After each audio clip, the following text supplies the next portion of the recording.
Megan, excuse me, time for another blah, blah, blah, boring, blah, blah, blah, whiny, whatever video. Old. Anyway, thought I'd make another one today about stuff that comes out of your mouth. Can it be dangerous? Absolutely. What am I talking about? Well, these are people that go to psychics, consult with a medium, confess with their mouth, stuff like zodiac signs and so forth.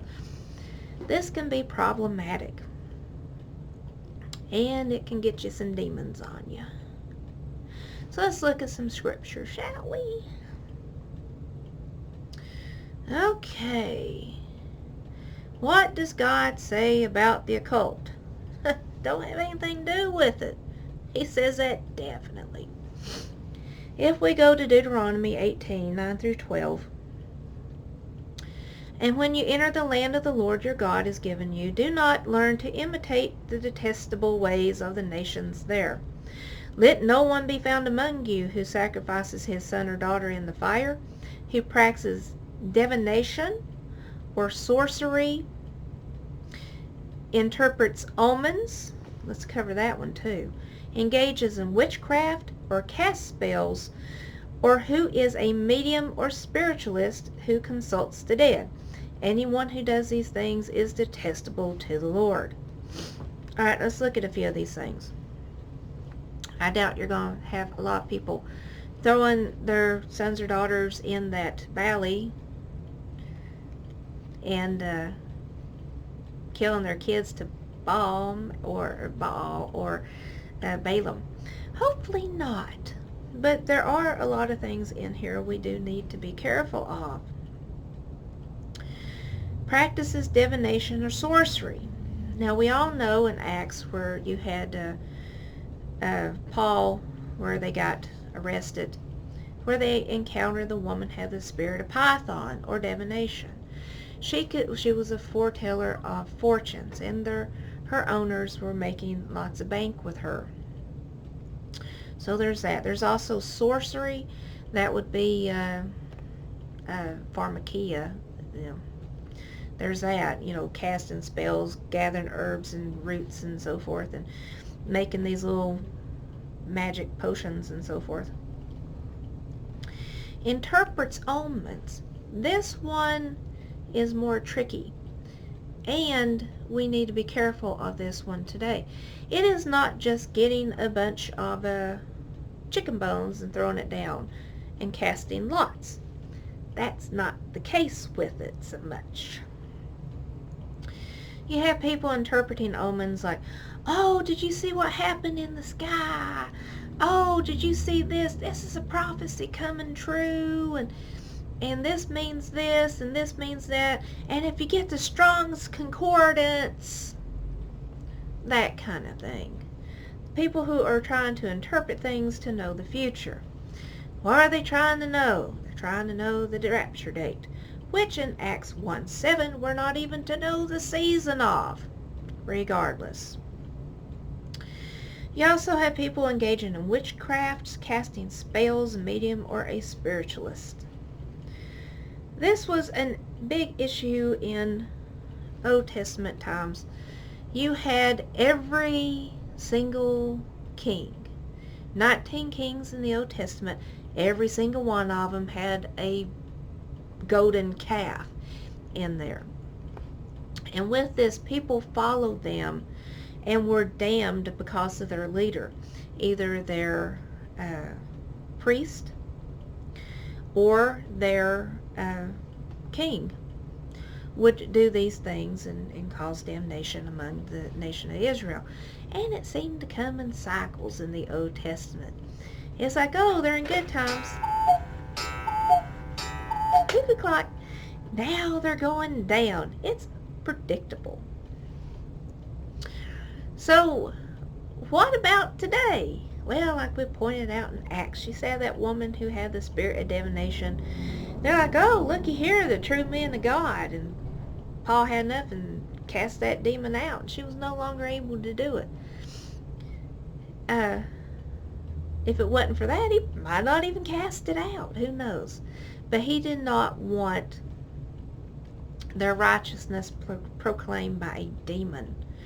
And also I'd say there's, a little element of mockery in there as well. Now with this, we in today's society have gotten used to all the sorcery and the occult around us. What am I talking about? Do you remember the 70s and 80s? Some of you older people out there. And somebody come up and like, hey baby, what's your sign? Well, I'm a such and such specific zodiac sign from this date to this date. Da, da, da, da. We have to be so careful with that, with what we profess. You are saying that you are believe in that occult stuff with the zodiac. By you professing you are a zodiac sign, whatever it be, Sagittarius, Pisces, whatever, that is taking precedence over your identity as a Christian. Very problematic. If we look at Matthew 15 and we go to 11, Christ himself talks about this and says, it's not what goes into the mouth that defiles a man, but what comes out of the mouth that defiles a man. So anything you say can be an issue or a problem. We can see how this actually worked when we go to Luke 22, where Peter denies Christ. Denied Christ not once or twice, but 3 times before the rooster crowed. And he knew what he had done. He went out and wept bitterly. But he done it. He denied Christ. And you can see the result of this action. Hang on a second, let me pull this up. If we go to Mark 16, you can see the result of this. Christ disowns him. He is no longer of Christ. And to everybody's like, well, you can't lose your salvation. Peter just did. He's like, I'm not confessing you to men. And then Christ is like, well, I'm not going to confess you to my Father. See how it worked. Regardless, if you go to Mark 16, we see this exactly happen.